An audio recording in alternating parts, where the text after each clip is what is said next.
guys, how's it going? That's my new dance. Oh man, does anybody ever tell you that you look like somebody? It's always a weird thing when you're like, what like celebrity do I look like? Or you look like this person. It's really exciting because at first you're like, who do I look like? Shut up, no I don't, no I don't. But then you're like, yes, yes, I look exactly like that person. My friend was like, hey Sarah, you look exactly like this girl. You look exactly like this girl. And I was like, shut up. And I splashed her because we're at the pool. And I was like, who? And she's like, oh my God, you look exactly like her. I'm like, shut up, who? You know, I was like dragging her around. It was really nice. And then I was like, come on, tell me, who was it? And she's like, you look exactly like the cutest, happiest baby just working on a muffin that I saw at the cafe. And I was like, what? She's like, yeah, it was so adorable. I look over and I was like, that's Sarah, just working on a muffin for like 45 minutes. And I was like, that sucks, man. I don't want to look like a baby. And she's like, no, it's the best. Think about it. You're going to age so well. I'm like, no, because I'm already like, 27. So that just means that when I'm old, I'm just going to look like a really old baby, and every time I complain about how things ache, people will be like, aww. And that's what I call bullshit. Thank you. Good night. No. That'd be weird. I just want to dramatically exit. So, biggest fears, guys. Let's talk about them. What I like to do is I like to hang out with people, and I like to ask deep questions, and then I like them to ask them right back to me so I can answer them. And so I was like, what's your biggest fear? And then I listened. I was like, whatever. And then my friend was like, what's your biggest fear? I'm like, oh my God, I don't know. Nobody's ever asked me that before.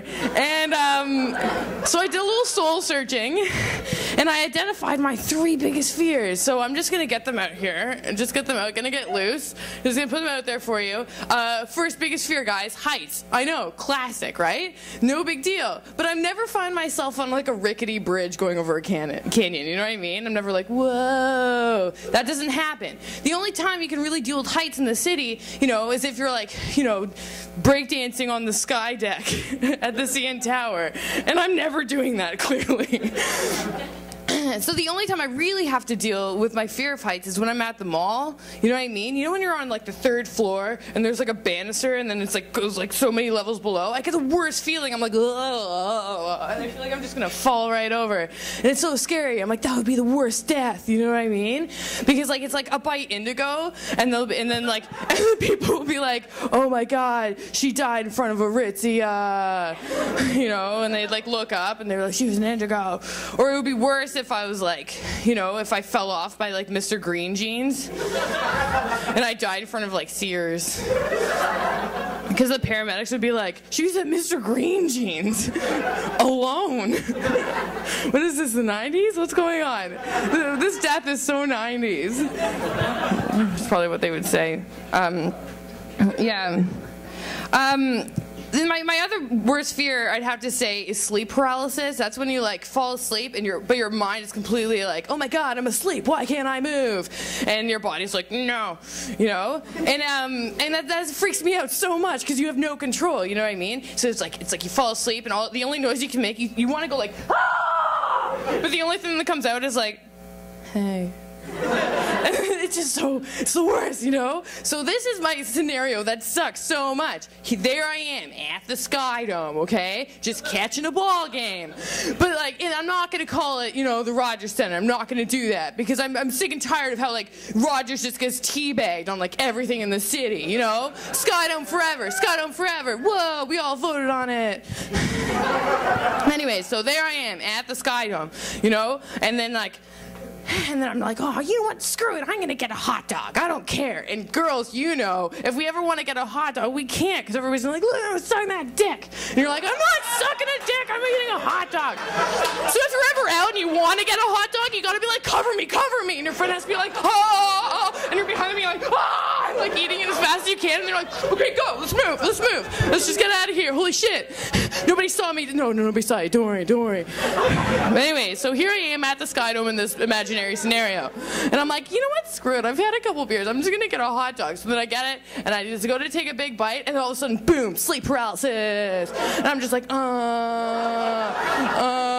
and then like slowly I can hear people say, hey, look at that over there. The best. I'm gonna tweet about it, like tweet pic, you know, all that stuff. And then I'm just like, oh God. And so I'm trying to move, but I'm like, hey. And I can't, you know? And then like I hear like the Jumbotron. Hey, the Jumbotron's on her. Ah ha ha. Everybody like does the wave for me and stuff like that. I'm just like, And then the paramedics come around like way longer after, and they're all like, this is the most embarrassing case we've ever had. And they like take me away. So that's it, guys. That was my other worst fear. I'm not done yet. Guys, I really identified them. That is like a big bad fear, other than guns. Sorry, I feel so silly right now.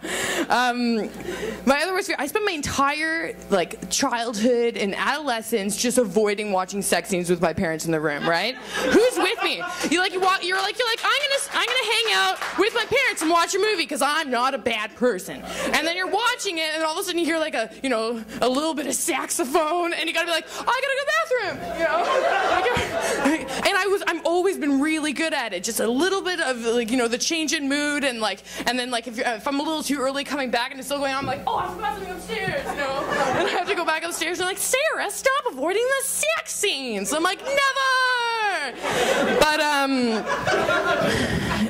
But anyways, worst fear situation, there I am in a movie theater with Jane and Bob Hennessy on either side of me. And then all of a sudden, the slowest, like, longest, like, sex scene of all time comes on, like in Watchmen, you know what I mean? And it's like so long and like slow motion, and these straps come on, and they like grab my hands, so I can't move, and then like my arms, I'm like, no!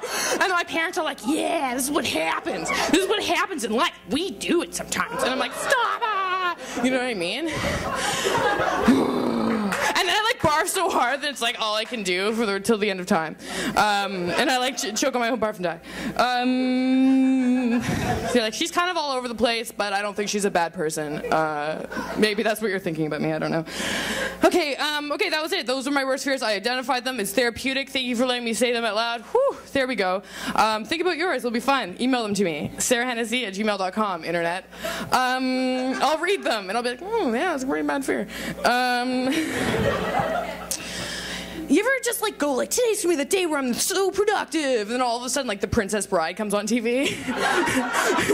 And then you're like, it's the beginning, I can't ever leave. And then it's on TV, so a million commercials happen, and they're always the same set of commercials. So it takes like 7 hours to watch the single movie that you've seen a million times in your life. So weird, it happened. This one commercial kept on coming on, and it took me like a bunch of times before I realized what it was. It was one of those depression commercials for like, you know, depression. And it was like a woman just like touching the top of wheat very softly. She's like, I used to have depression. I don't have it anymore at all. I took the best drug. Take it, you know? That may have not been what happened. Anyways, but then like all the side effects start listing. And you're like, whoa, that's a lot of anal leakage, you know? But there's this one side effect that came up that I was just like, hold on. And the side effect for this antidepressant was confusion. Which I found so odd, because with drugs, they have to test them on thousands and thousands and thousands of people. So that means most of them, when they took them, they reported confusion. And then somebody behind me was like, yeah! I also feel confusion. It's so odd. It's like the oddest thing ever. It's like feeling like bewildered. Like I'm about to become a wizard, but I don't know for sure what I think I might. Bewildered. I've never, I took an antidepressant because I was at a show, and this guy was like, took like a pillowcase, and he was like, trying to be all nonchalant, and I was like, hey, what's that, you know, because I'm really annoying. And he's like, oh, it's just like my anti-depression, anti-anxiety pills. I'm like, can I have one? Because I'm a loser. So he was like, yeah, but you can only take half. Watch out, they're super strong. And I was like, wicked, it's Tuesday. So then I took it and I was like, all right. And then like later he was like, hey, you feeling anything? And I was like, no. And then this is all I can report from taking one of these antidepressants, guys. I rode my bike home in like the sharp cold rain and didn't care. That's all that happened. Like usually I would have been like, I hate this. I hate this. But then I was like, fuck it. You know, like I'm like, oh, this must be the anti-anxiety, anti-depression pill. These are good. I just kind of don't care right now. So that's a thing that happened. I just like list you things. Okay, I guess I'll close on this. This is more of like a PSA bit. Public service announcement, guys. Everybody knows somebody who has herpes. You know what I mean? Like there's always somebody in your group or just outside the group where that's all you know about them. You're like, hey, who's that guy? That's Jason? He has herpes. I heard he was the chief of police. I don't know. He has herpes. That's all I know. So I was at this party, right? And sometimes when I get drunk, I'm all like, hey, hook me up with a smoke, you know? Because I'm annoying. So I went up to my friend, I was like, hey, links me up with a cigarette. And so he was all like, all right, fine. And he's like, but you have to share it with Jason. And I was all like, oh! And I made like the most unsubtle I don't want to face. I was like, no! And then Jason was right there, and he was like, fine. You know, and I was just like, come on, I'm not gonna share this with herpes.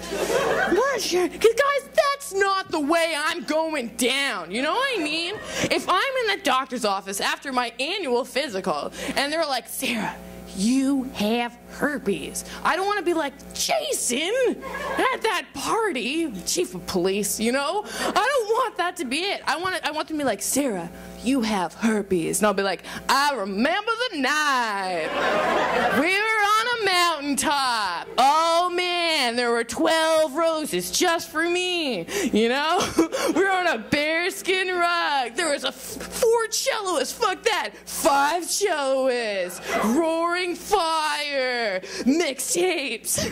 Kisses. Talking. Love. It's worth it.